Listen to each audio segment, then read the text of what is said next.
I greet you and thank you for joining me for a time of worship. During our time together, we will share in scripture reading, in the singing of hymns, reflection and prayer time, during which you will be allowed moments of silence for your own prayers. So join me as we draw closer with our call to worship.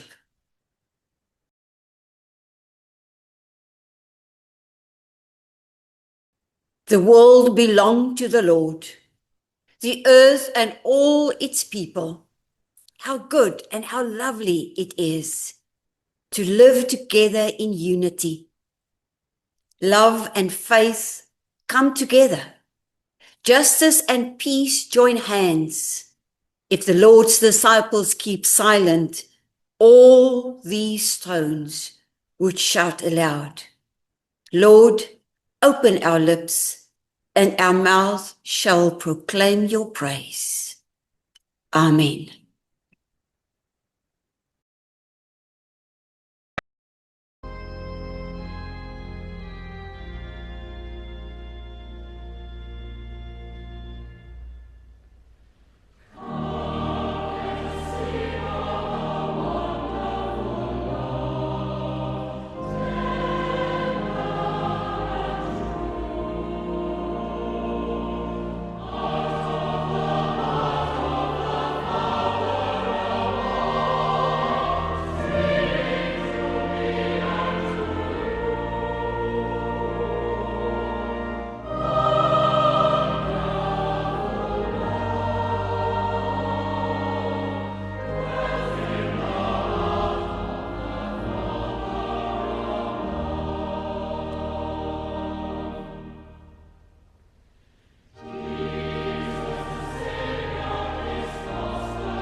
Our prayer of confession. God of mercy, your love for us is strong, but our love for you is weak. You call us to follow Jesus, but we are slow to obey. You care for all that you have made, but we ignore the needs of others and misuse your creation. We are sorry for our sins. Forgive us and help us to please you by the way we live, through Jesus Christ our Lord. Amen. God is love and forgives our sins through Jesus Christ. Amen. Generous God, you gave your Son for the life of the whole world. Give us the joy of knowing the risen Christ, and let your Holy Spirit guide us, that we may love, serve here on earth, and live with you forever in heaven. Through Jesus Christ our Lord. Amen.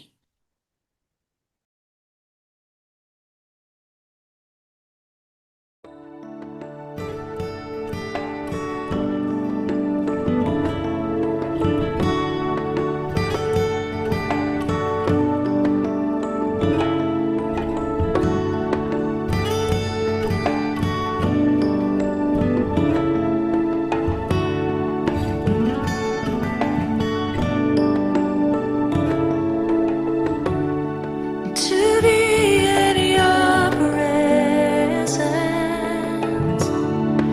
to sit at your feet, where your love surrounds me and makes me complete. This is my desire, oh Lord, this is my desire. This is my desire, oh Lord, this is my desire.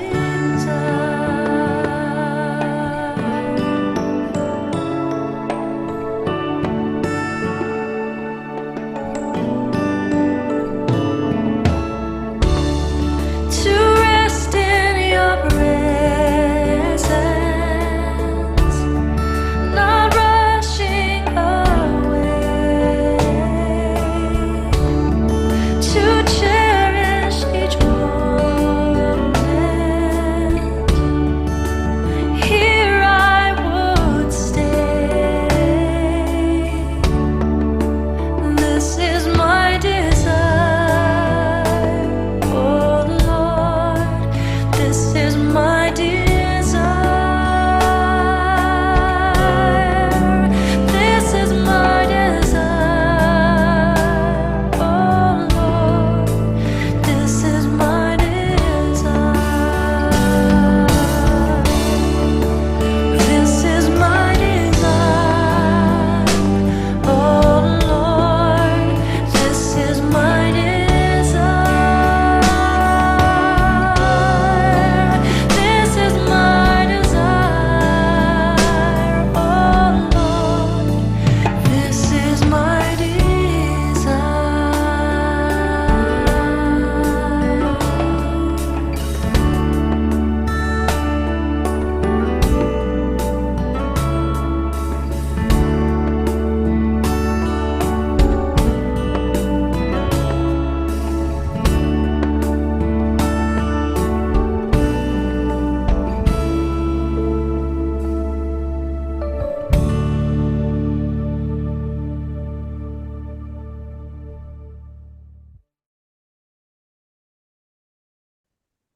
Our gospel reading today is from Matthew 17, from verse 1 to 9, and I use the New International Version.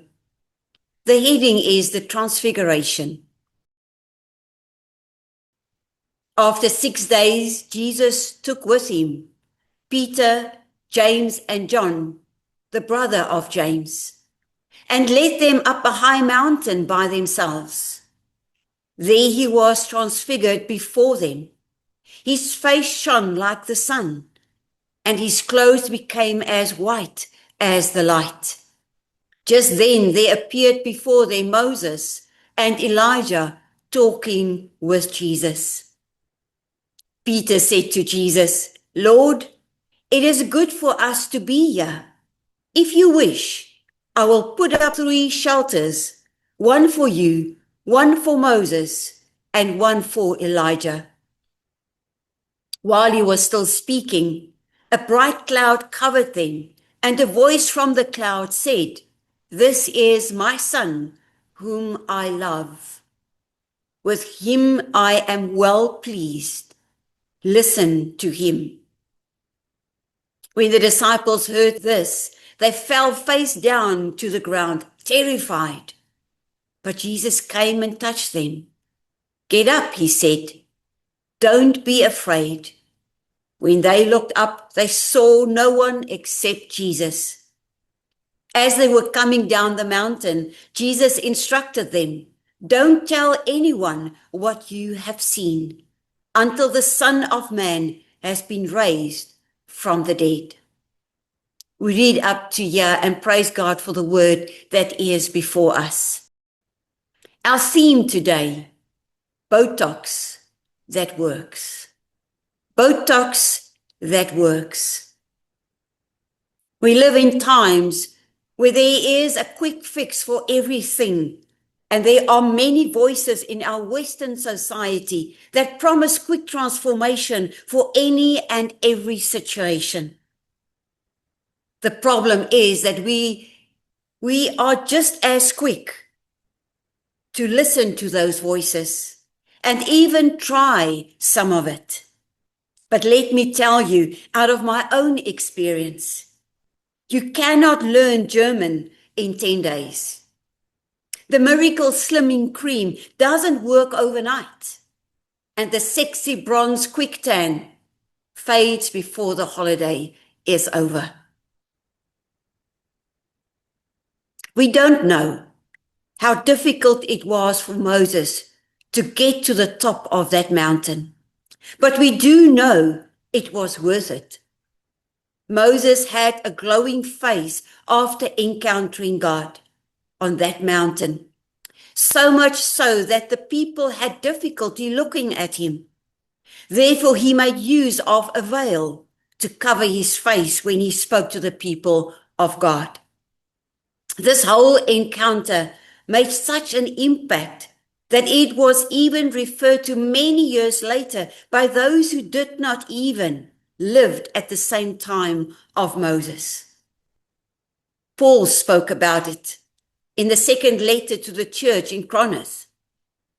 Go and read that in 2 Corinthians 3, verse 12.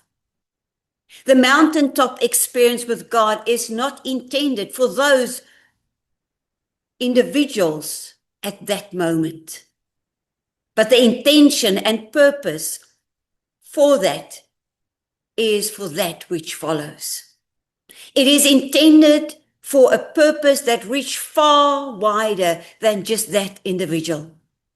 Although experienced and wowed by the individual, it is also intended to make a difference to those they encounter in the valley after they came down from the mountain.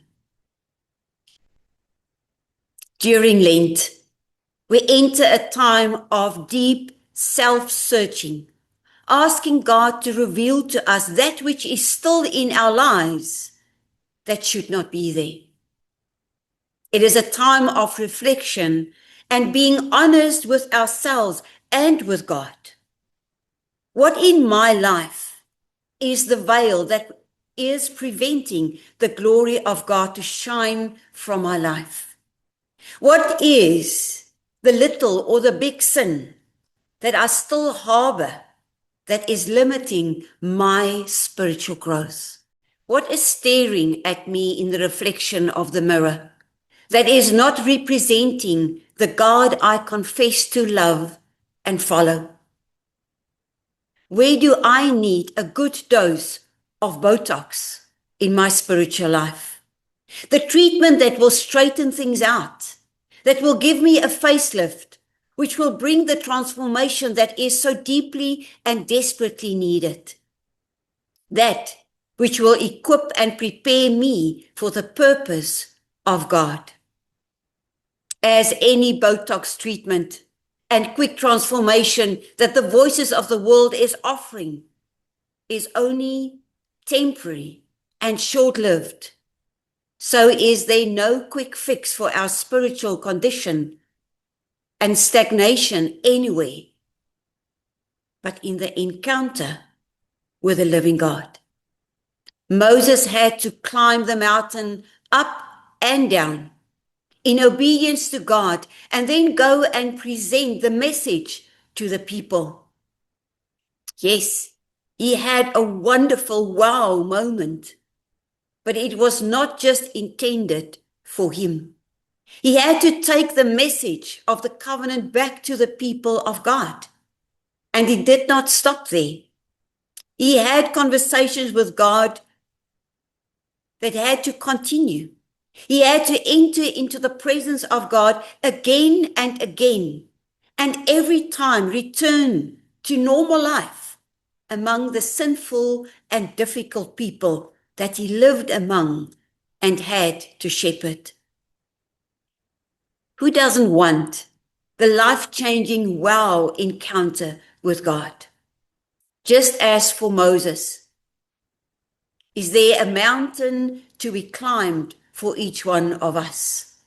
Maybe a very difficult climb that is uphill, where we face fears, dealing with reality that is not pleasant. It might even mean climbing it alone and reject it because our friends and family might not join us. But in the end, it is worth it. It could be a lengthy and a slow process, but still worth it because of what is waiting. At the top of the mountain is the wonderful time on the mountain, as we saw with the disciples in Matthew. A time to be on the mountain where it is so easy to forget about those down in the valley. Their experience was so good that Peter was ready to set up camp, that they could remain in the moment. Delay the time of return for just a bit longer. It is so easy to just remain there and forget about what is awaiting at our return. Lent is a time of looking in the mirror to identify the existing wrinkles and blemishes that is preventing the glow of God to be visible in our lives. None of the disciples knew what would happen on the mountain, but they were willing to go with Jesus. None of us know what God has planned for us. But are we willing to go? Are we willing to walk up the mountain? The beauty is that although we might be doubtful and a bit weary and lethargic, Jesus is willing. He will even meet us where we are and lead the way to the top. Come. Isn't it time that we look at our own spiritual walk differently? Let's stop playing church and be serious. Isn't it time that we open ourselves to the more, the bigger and the better that God is offering to each one of us? You will not be alone. Jesus will walk with you, and Jesus will show the way. Every step of the way. Trust him. He will bring a transformation in us with everlasting value. Praise be to God. Amen.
Join me as we pray together.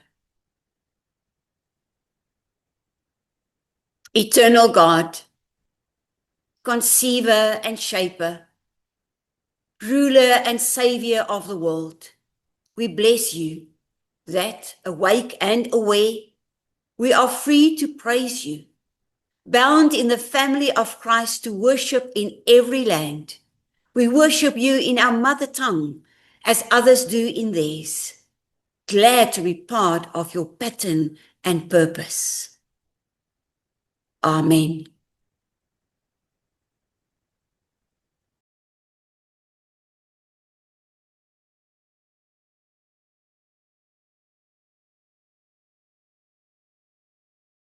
Liberate all who follow Christ from narrowness of vision and limited discipleship.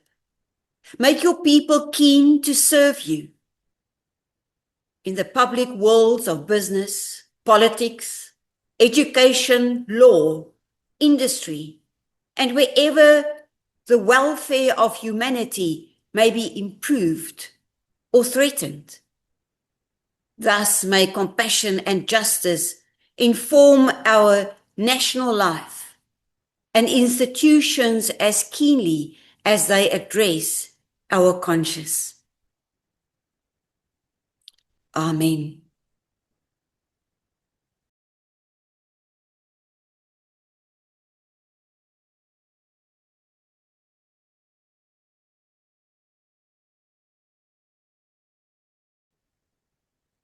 Throughout this day, enliven our minds, inspire our conversation, inform our decisions, and protect those we love.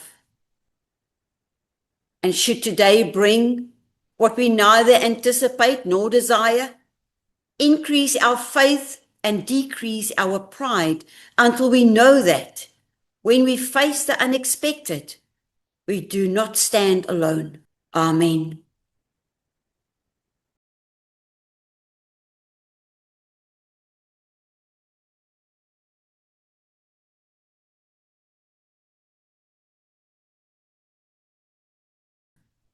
Hear these prayers, made in the presence and in the name of Jesus Christ our Lord. Amen. Together we continue with the prayer that Jesus taught us. Our Father who art in heaven, hallowed be thy name. Thy kingdom come, thy will be done on earth as it is in heaven.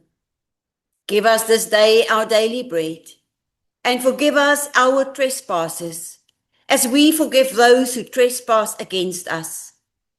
And lead us not into temptation, but deliver us from evil. For thine is the kingdom, the power, and the glory, forever and ever. Amen. We sing together our last hymn, Go Forth and Tell.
A blessing in closing.